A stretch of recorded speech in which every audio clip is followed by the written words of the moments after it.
On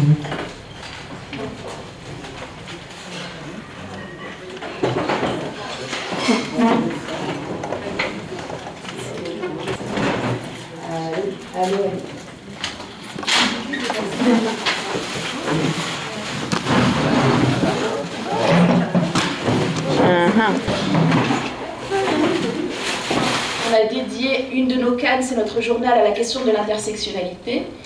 Et c'est pour ça qu'on a le très grand plaisir d'accueillir Jules Falquet, donc, qui est maîtresse de conférences en sociologie à l'Université Paris 7, co-responsable du Centre pour la documentation et la recherche et les études féministes, et responsable master recherche genre et développement, qui a sorti beaucoup de bouquins, dont je vais vous en citer 3. Degré ou de force, les femmes dans la mondialisation, en 2008. En 2010, le sexe de la mondialisation, genre, classe, race et nouvelle division du travail. Et le dernier, Pax Neoliberalia. Merci beaucoup aux effrontés de m'avoir invité. Merci beaucoup à vous d'être venus malgré le beau temps et le week-end. Vous êtes très braves et courageuses et courageux. Je vais essayer de tenir le temps et de faire au mieux par rapport à vos attentes qui, j'en suis sûre, sont diverses. Donc ce que je vous suggère, c'est si je vais soit trop vite, soit trop lentement, soit si je m'écarte complètement de ce dont vous espérez que je vais parler, faites-moi des signes, remettez-moi dans la voie. Est-ce que vous voulez bien faire ça? Oui. Très bien. Et alors donc, je crois avoir été sollicitée pour parler d'intersectionnalité et Bon, alors je vais d'abord dire un tout petit mot sur... c'est vrai qu'il y a plein de gens qui pourraient parler d'intersectionnalité. C'est peut-être c'est peut-être un petit peu surprenant que ce ne soit pas une personne racisée, pas une personne prolétarisée qui en parle, alors que c'est certainement historiquement des personnes, par exemple aux États-Unis, noires et descendantes d'esclaves et prolétarisées de ce fait notamment, qui ont mis en avant ce type d'analyse et ce type de concept. Donc je voudrais aussi dire que, enfin voilà, je pense que plus ou moins tout le monde peut parler plus ou moins de tous les sujets, mais qu'on n'en parle pas du tout, bien entendu, de la même manière. Et donc je suis une adepte, on va dire ça comme ça, de ce qui est le point de vue situé. Il y aura plusieurs manières de le dire, mais enfin, je pense que c'est important, selon là où on est situé socialement, on voit les choses, c'est pas mécanique, mais enfin, on ne voit pas les mêmes choses sous le même angle. Donc, je souhaite me situer à la fois d'un point de vue sociologique et d'un point de vue politique, puisqu'il y a aussi différents niveaux de situation. Et donc, je vais parler d'un point de vue sociologique, je vais parler en tant que personne blanche, en tant que personne de classe privilégiée et en tant que personne placée du côté femme dans les rapports sociaux de sexe. Mais je vais aussi parler d'un point de vue politique, en tant que personne qui s'efforce de combattre le racisme et du coup aussi l'islamophobie aujourd'hui, qui est une composante importante du racisme. Je vais aussi parler d'un point de vue d'une personne qui tente de combattre le capitalisme, et je vais aussi parler en tant que lesbienne au sens politique, c'est-à-dire que en tant que lesbienne, je considère urgent de combattre l'existence des classes des hommes et des femmes. Donc voilà. Est-ce que jusque-là tout va bien? Est-ce que vous êtes bien installés? Est-ce que vous m'entendez bien? Et est-ce que ce que je dis est à peu près clair? Oui. Super.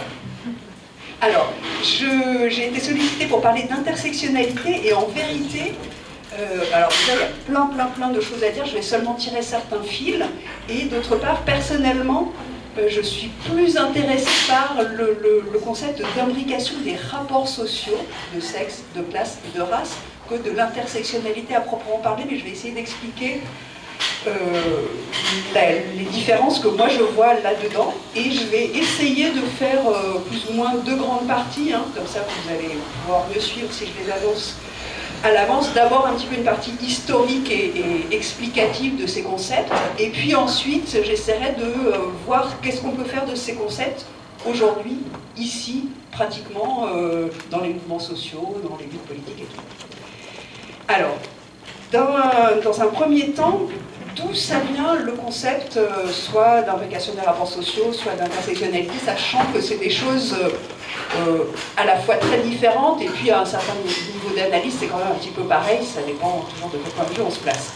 Donc historiquement, en fait, comme vous le savez certainement, c'est pas, contrairement à ce que disent par exemple les médias et tout, c'est pas un truc qui vient d'être inventé par là, je sais pas combienième vague du féminisme, c'est des problématiques bien sûr qui traversent l'histoire, et on peut au moins facilement remonter à un siècle et quelques en arrière. Et par exemple, si on prend le cas des États-Unis, il y a, enfin, au tournant du XXe, il y avait déjà tout un tas de gens qui voyaient bien l'imbrication et la multiplicité des dimensions de l'oppression, et notamment celle de classe, celle de race et celle de sexe. Et notamment, donc je prends les États-Unis parce que souvent on pense, et en partie à juste titre, disons les personnes les plus connues qui ont d'abord théorisé l'intersectionnalité venues des États-Unis.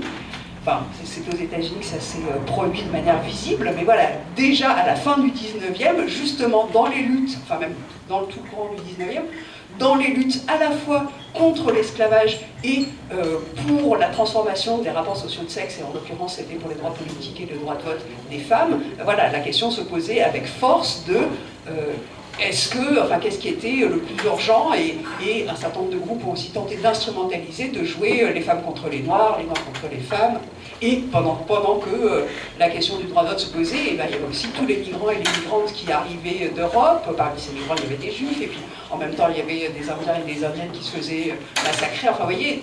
Et les gens avaient déjà tout à fait conscience à l'époque qu'il y avait à la fois des alliances possibles, des antagonies possibles, etc. Je ne sais pas si tout ça c'est déjà suffisamment clair dans votre esprit. Arrêtez-moi, hein, si je dis des trucs trop évidents, vous faites genre passe vite. Mais je pense que c'est vraiment important d'avoir ça à l'esprit. Et par exemple, si vous regardez le travail d'Angela Davis, Femmes, race et classe, et ben, elle parle tout à fait de cette histoire notamment. Alors, après, la période qui est reconnue officiellement comme étant celle de la naissance, entre guillemets, des concepts plus spécifiques d'intersectionnalité ou d'imbrication des rapports sociaux, c'est les années 60, avec le renouvellement des mouvements sociaux, la nouvelle gauche, le mouvement des femmes, les luttes contre le racisme, etc., etc. Et en particulier, il y a une syndicaliste, Frances Beale, qui est connue pour avoir écrit en 69 un texte sur la double menace être noire et femme. Alors, quelquefois on la prend elle comme première exposante de cette réflexion. D'autres fois, et moi en particulier, il m'a semblé que c'était intéressant de mettre en avant un travail collectif. Bien sûr, Frances Beale, elle faisait comme syndicaliste un travail collectif, mais bon, il y a un groupe qui a écrit ensemble un texte, c'est le Combahee River, le collectif du Combahee River.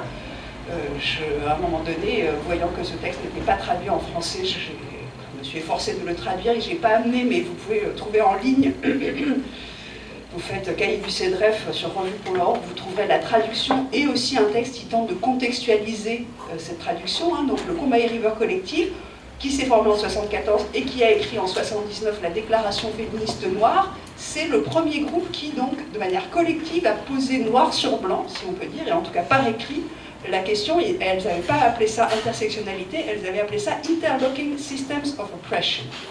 Donc elles parlaient de système d'oppression. Et une chose qui est très importante à mon avis à préciser, c'est que elles étaient... parce que très souvent on dit oui, alors c'est les femmes racisées ne trouvaient pas leur place dans le mouvement féministe. Mais en fait, il y a vraiment, à ce moment-là, déjà une dimension très importante de classe. Et en fait, les femmes du Combahee River Collective, elles ne trouvaient pas leur place dans le mouvement noir en tant que femmes. Et elles critiquaient aussi la position trop classe moyenniste du mouvement noir. Elles ne trouvaient pas leur place dans le mouvement des femmes, elles critiquaient le racisme du mouvement des femmes et le middle classisme du mouvement des femmes, et elles ont été aussi voir du côté des groupes socialistes, et dans les groupes socialistes, elles trouvaient ça très intéressant pour l'analyse économique, etc., mais elles ne trouvaient pas... Donc il y a vraiment... Elles avaient vraiment les trois dimensions, et c'est important de dire qu'elles ont critiqué aussi bien le mouvement féministe que le mouvement noir, aussi sur des dimensions de classe. Une autre chose aussi, comme vous le savez probablement, elles ont mis en avant en plus la dimension du fait que certaines, pas toutes, mais certaines d'entre elles étaient lesbiennes. Et quand on sait, comme elle disait, qu'elle n'avait aucun privilège sur lequel s'appuyer, ni de classe, ni de sexe, ni de race, en plus dire qu'une partie d'entre elles étaient lesbiennes, c'était assez intéressant, courageux, et c'est marquant de voir que alors, le premier texte qui parle de ça, elles abordent aussi cette question, à la différence de beaucoup plus tard des gens qui, enfin des groupes, où l'impression qu'on a quelquefois, c'est que c'est merveilleux, quelle audace d'avoir dénoncé le racisme du féminisme ou le sexisme des... En fait, ça, elles, déjà à cette époque-là, elles allaient beaucoup plus loin et plus en profondeur, en quelque sorte, d'une certaine manière. Alors, le deuxième point de ce premier point, qu'est-ce qu'elles voulaient dire exactement, enfin, qu'est-ce qu'elles ont dit exactement dans leur déclaration féministe noire, ou en tout cas, quels sont, à mon avis, les points vraiment importants à retenir, parce qu'elles ont réfléchi. D'abord, c'est une question de vie ou de mort pour elles. Hein. C'est ça qu'elles expliquent dans le texte, c'est qu'elles ont failli devenir dingues ou être enfermées dans des HP ou se suicider, tellement c'était difficile justement d'être attaquées de toutes parts et, entre guillemets, reconnues, admises, etc., comprises par personne sauf elles-mêmes. Et c'est vraiment la dimension collective qui leur a permis de pousser plus loin et d'élaborer. Ça aussi, c'est vraiment important.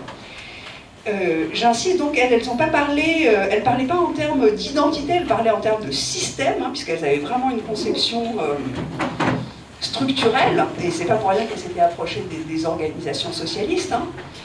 Elles avaient même, y compris, quitté la National Black Feminist Organization en disant elles sont bien sympas l'Organisation nationale de femmes noires, mais c'est des réformistes, quoi. Nous, on est révolutionnaires, on a une position de place, et d'autres, c'est des bourgeoises. Les autres femmes noires féministes. Hein.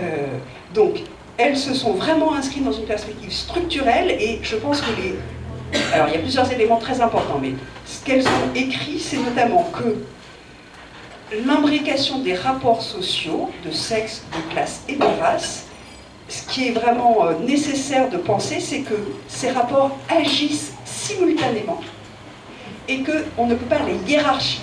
Elles ne veulent pas les hiérarchiser, elles ne veulent pas dire « pour moi c'est plus grave le racisme », pour moi c'est plus grave le capitalisme. Elles en ont ras-le-bol qu'on leur demande tout le temps de dire « il y a telle chose qui est plus importante ». Quand elles vont chez les socialistes, on leur dit « ah, la classe, quand elles vont, etc. » Donc c'est vraiment simultanéité, non hiérarchie. On ne le répétera jamais assez, ça a des conséquences très profondes. Ce qu'elles disent aussi, c'est que, du coup, elles, dans leur position, qui est la position qu'elles estiment la plus, entre guillemets, hein, la plus défavorisée ou la moins privilégiée, si elles ne sont pas privilégiées dans les rapports de sexe, c'est-à-dire elles n'ont pas de privilège de sexe, puisqu'elles ne sont pas des hommes, elles n'ont pas des privilèges de race, puisqu'elles ne sont pas des blanches, elles n'ont pas des privilèges de classe, puisqu'elles sont prolétaires, alors si on lutte pour la libération de ce groupe de personnes, alors tout le monde sera libre. Mais, donc ça c'est leur position, depuis justement leur situation, mais je pense que ce qui est très important à comprendre, c'est que l'imbrication des rapports sociaux concerne tout le monde. C'est pas parce que c'est des femmes noires prolétaires qui l'ont inventé que ça ne concerne que les femmes noires prolétaires. Ça concerne les hommes blancs bourgeois, ça concerne les femmes blanches prolétaires, etc. Donc très souvent, les gens disent « ah bah oui, bah, ça concerne les femmes noires, en plus des États-Unis, ils oublient qu'elles sont prolétaires. » Non, ça concerne tout le monde. En fait, le raisonnement et l'imbrication des rapports, tout le monde est placé dans ces rapports de manière imbriquée, et tout le monde a une position à la fois dans ces trois rapports. Ça a comme conséquence que, à vos souhaits, ça a plein de conséquences, mais ça a notamment comme conséquence qu'en fait la plupart des gens ne sont ni totalement dominants ou privilégiés, ni totalement unprivileged ou déprivilégiés ou dominés. Je n'aime pas dominant, dominé, ça c'est une autre histoire. Voilà, tout le monde n'est pas totalement oppresseur, ou tout le monde n'est pas totalement opprimé. La plupart des gens, en tout cas, sont dans des positions faites de complexité et de contradiction.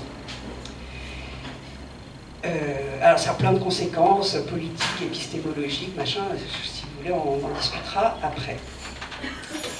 Après, donc ça c'est le développement, la réflexion du Combahee River. 10 ans plus tard, Kimberlé Crenshaw, qui est une femme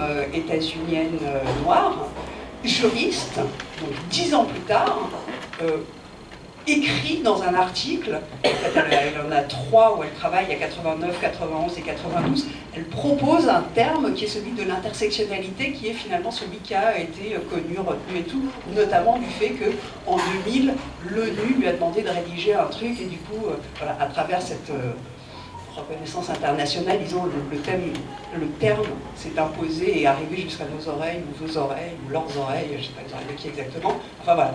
Mais c'était pas du tout la première, c'est pas du tout le seul, et en fait, probablement, à un certain niveau, c'est un débat stérile d'opposer les unes et les autres, etc. C'est pas le problème c'est qu'est-ce qu'on fait de cette réflexion, hein. Mais en même temps, à un autre niveau, ça peut être utile de faire une distinction, parce que quelque part, il me semble que la perspective de l'imbrication des rapports sociaux structurels, de mon point de vue, c'est beaucoup plus révolutionnaire, profond, utile, etc., que la perspective plus identitaire et plus interpersonnelle du concept d'intersectionnalité qui servait à Crenshaw principalement pour, si vous voulez, les exemples qu'elle donne, à la fois dans son premier article et puis dans ses autres travaux, c'est qu'elle essaie de mettre en visibilité des personnes qui sinon tombent dans un espèce de vide intersidéral où on ne sait pas où elles sont parce qu'elles sont ni des hommes ni des blancs, par exemple. Donc, finalement, la perspective, quelque part, hein, de l'intersectionnalité selon Crenshaw, c'est plus facile pour les autres personnes qui sont soit des blancs, soit des hommes, soit des... de penser que ça ne les concerne pas. Je ne sais pas si c'est clair ce que je dis. C'est une perspective beaucoup plus interpersonnelle, beaucoup plus identitaire, beaucoup plus... moi, si je suis à telle position de l'intersection des rapports, alors ma problématique n'est pas bien prise en compte. Bon, c'est intéressant, c'est important, mais ça me semble beaucoup moins fort politiquement et intellectuellement que de dire qu'en fait, la société est organisée par 3 rapports et tout le monde est placé dans ces 3 rapports. C'est pas le même usage, c'est pas la même chose. Est-ce que jusque-là, tout va bien? Je me lance dans la deuxième partie rapidement. Parce qu'il y a une demi-heure que j'ai négocié à grand-peine. C'est très très court. Donc, qu'est-ce que... pas pour vous, bien sûr, mais pour moi. C'est pas beaucoup, une demi-heure. Et tout dépend de quelle voiture. J'explique ça. Voilà. Mais c'est vrai qu'en même temps, l'attention, souvent, c'est 20 minutes pétantes après. Donc, qu'est-ce qu'on peut faire de ces concepts, que ce soit intersectionnalité, imbrication, etc. Qu'est-ce qu'on peut en faire à l'heure actuelle et dans les luttes concrètes, dans les mouvements concrets? Donc, j'insiste encore une fois, tout le monde est concerné par l'intersectionnalité ou bien par l'imbrication des rapports sociaux. Je comprends pas ce que je veux dire par là. Oui, enfin... Si, je sais très bien ce que je voulais dire. C'est-à-dire, il y a plusieurs manières de l'utiliser, de le comprendre, de s'en servir. Il y a, pour comprendre ma position, votre position, celle de l'autre, vraiment en termes de pourquoi les gens agissent comme ils agissent, sont situés comme ils sont situés, etc. Mais aussi, à mon avis, ce qui est intéressant, c'est de comprendre, non pas l'histoire des individus, mais les fonctionnement historique, là, si vous voulez le mettre en termes plus recherchés, la succession ou la coexistence de différents modes de production, comment on est passé d'une Europe médiévale, par exemple, à la colonisation du continent latino-américain et des Caraïbes, et puis tous les mécanismes du mode de production esclavagiste et colonial, et puis la progressive mise en place du capitalisme dans ce cadre-là. Tout ça, on peut le comprendre, me semble-t-il, de manière plus complète et plus intégrale, si j'ose dire, grâce à l'outil de l'imbrication des rapports sociaux. On peut comprendre comment... alors peut-être je suis en train de le dire un petit peu trop rapidement, mais on peut comprendre comment je ne vais pas tellement raisonner en termes de système, mais je vais dire comme ça que c'est peut-être plus clair, comment le système patriarcal, le système capitaliste et le système raciste, ou le système colonial, comment ils ont évolué ensemble et comment ils se sont modifiés les uns les autres. Là, je suis en train de le dire très très rapidement, peut-être si vous voulez, on reviendra dessus. Mais je pense que ça, c'est ce que nous permet aussi de comprendre l'outil de l'imbrication des rapports sociaux. Ça permet de dépasser, de mon point de vue, une histoire, par exemple, qui serait marquée uniquement par, c'est la perspective marxiste, hein, comment les rapports de classe ont évolué. Ben non, ils n'ont pas évolué tout seuls. En même temps, il y a eu les rapports de sexe et en même temps, il y a eu les rapports de race. Donc on comprend beaucoup, par exemple Federici, Silvia Federici, elle montre comment les rapports sociaux de sexe ont été déterminants dans ce qui a permis l'accumulation primitive, qui elle-même a permis la mise en place du capitalisme, à travers l'enfermement des femmes par la chasse aux sorcières, les violences exercées contre les femmes, à travers donc l'enfermement des femmes dans la sphère domestique. Et puis par exemple, les théoriciennes et théoriciens décoloniaux et décoloniales d'Amérique latine et des Caraïbes disent en fait la colonisation ça a été aussi et avant tout la racialisation de la main-d'œuvre. Avant les classes, il y avait la race. Donc de mon point de vue, la question de l'imbrication permet de se positionner dans ces débats, de les approfondir, de mieux les comprendre. Je ne sais pas si c'était clair ou non, mais je vais en revenir dessus après. Ça, c'est de manière un petit peu peut-être théorique, même si c'est aussi très politique. Et puis, dans les luttes concrètes, à mon avis, parmi les choses qu'on peut tirer de soit l'imbrication, soit l'intersectionnalité, à mon avis plutôt l'imbrication des rapports que l'intersectionnalité des identités, mais bon, c'est que, alors, d'une part, ça nous permet de mieux comprendre, de faire des analyses plus adaptées, plus fines, et aussi, du coup, qui permettent des actions plus adaptées. Je vais donner un exemple concret. Vous avez peut-être vu, là, que tout récemment, Françoise Vergès a publié un bouquin sur le ventre des femmes, sur la question des stérilisations forcées, et des avortements forcés à La Réunion, en même temps où en France métropolitaine, un certain nombre de femmes et d'hommes luttaient pour l'interruption volontaire de grossesse. En fait, il y avait des interruptions non volontaires pratiquées de force sur des femmes racisées à La Réunion. Alors justement, la perspective de l'imbrication des rapports sociaux, ça permet de comprendre qu'en fait, un des problèmes des femmes, c'est pas seulement l'avortement ou l'IVG et la contraception, mais c'est la possibilité d'exercer ou non la procréation et la maternité dans des bonnes conditions. Autant par la limitation que par l'augmentation, que, vous voyez ce que je veux dire, c'est à la fois lutter contre les stérilisations et pour la contraception, par exemple. Et ça, en fait, depuis longtemps, des femmes indiennes et des femmes noires, mettons, en Amérique latine et dans les Caraïbes, ça fait assez longtemps qu'elles le disent, quoi. Un des premiers trucs une des luttes importantes, ça a été notamment des femmes portoricaines contre les stérilisations forcées. Donc, le mouvement féministe latino-américain et des Caraïbes, en partie, a mis en avant une revendication qui s'appelle le droit à la maternité libre et volontaire. Donc maternité libre et volontaire, ça veut dire, il y en a qui comprennent directement avortement, il y en a d'autres qui comprennent directement non-stérilisation des femmes dans des femmes indiennes. Voilà. Donc ça c'est un élément, c'est comment mieux comprendre, mieux analyser les situations et du coup formuler des revendications qui soient intéressantes, qui conviennent à tout le monde, qui conviennent aux besoins de tout le monde. Deuxième élément, qui à mon avis est très important aussi, c'est du coup ne pas se laisser opposer, ne pas se laisser diviser. Et parmi les exemples, un des exemples tout à fait frappants, c'est Cologne. Enfin, Cologne, vous comprenez peut-être que les violences dont ont été accusés des hommes migrants, donc à la fois prolétaires et racisés, en Allemagne. Ils ont été accusés d'avoir violé ou molesté sexuellement des femmes dont en fait on supposait qu'elles étaient blanches allemandes et on peut supposer qu'elles étaient de classe moyenne, pas supérieure, sinon elles n'auraient pas été près de la gare. Je suis allée il n'y a pas longtemps dans la gare de Cologne, donc j'aime mieux visualiser les choses, mais voilà, il me semble que ces événements de Cologne, ils ont pu être utilisés pour essayer de monter les uns et les unes contre les autres, d'un côté des femmes, en fait sous-entendu blanches, et de l'autre côté des migrants, sous-entendu des hommes.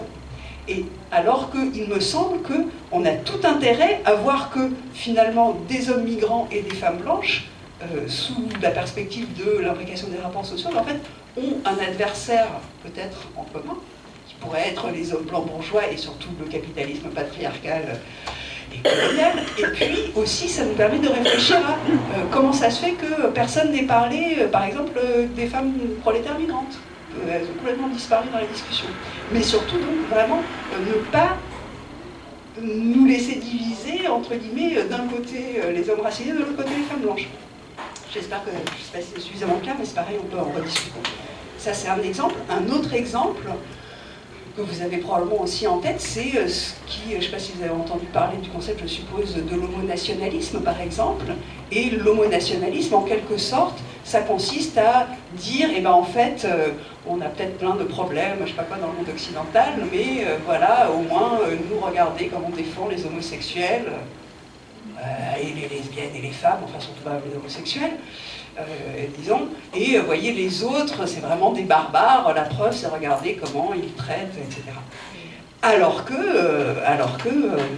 je sais pas comment dire, excusez-moi, c'est un tout petit peu, ça mérite une élaboration plus complexe, mais je pense qu'il est absolument nécessaire, par exemple, les mouvements lesbiens, féministes et gays ont vraiment l'obligation morale et politique surtout de ne pas, au contraire, enfin, de ne pas se laisser emporter dans ce discours et au contraire d'affirmer l'importance de lutter ensemble et l'importance du fait, enfin de souligner le fait que, en réalité, bien sûr qu'il y a de l'homosexualité, des mouvements féministes, lesbiens, gays dans les pays du Sud et que la situation n'est absolument pas meilleure ici, ou en tout cas elle est loin d'être parfaite, mais peut-être même elle n'est pas du tout meilleure, peut-être même elle est moins bonne. Bref.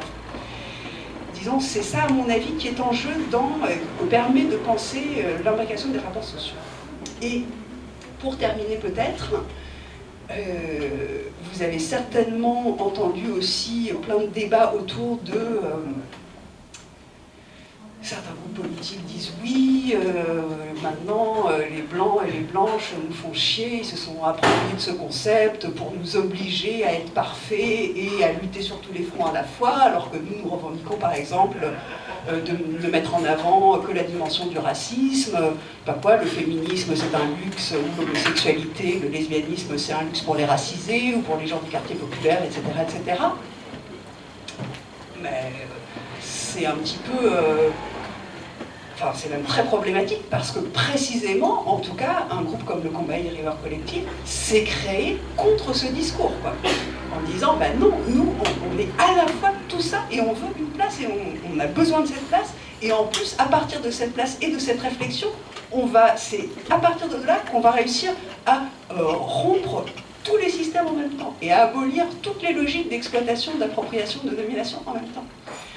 Donc, je veux dire, il est tout à fait possible d'avoir la position que je viens de dire bah oui, mais là, nous, on veut en avant tel rapport, etc.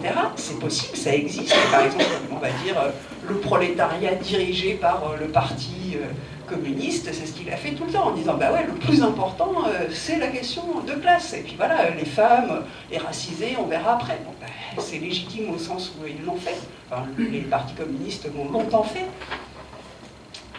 Ont-ils réussi une révolution radicale qui nous a satisfait et qui a... Bon, alors, est-ce que le féminisme doit faire la même chose, dire ouais, la rage, est-ce que les mouvements antiracistes doivent faire la même chose? Ben, je ne sais pas, oui, enfin, peut-être tactiquement à un moment très concret, peut-être, mais enfin, le résultat historiquement à la sortie n'est pas vraiment hyper satisfaisant. Voilà, donc, je pense que vraiment, même si c'est compliqué, parce que bien sûr que c'est compliqué, les individus et les groupes qui, au prix de... quand même, ça n'a pas été quelque chose de facile à penser et de mettre en avant, mais enfin, les personnes et les groupes qui ont développé ces concepts, ben, je pense que une des meilleures choses qu'on peut faire pour leur rendre hommage, si on peut dire, c'est profiter de ces concepts, essayer de les approfondir et essayer, bien que ce soit difficile, de trouver des manières de, à la fois, analyser les différentes situations et proposer des objectifs de lutte qui ne nous obligent pas à mettre en avant un truc et laisser le reste pour un futur meilleur, mais au contraire, dès aujourd'hui, trouver des moyens de lutter ensemble pour des objectifs qui sont intéressants pour tout le monde. Et ça pose aussi une autre question, et c'est un débat très long, mais ça pose la question de comment est-ce que dans les mouvements on fait des alliances entre différents groupes, des alliances démocratiques, où c'est pas moi je vous impose qu'on va tous lutter pour tel truc. Voilà. Je vous remercie de votre attention.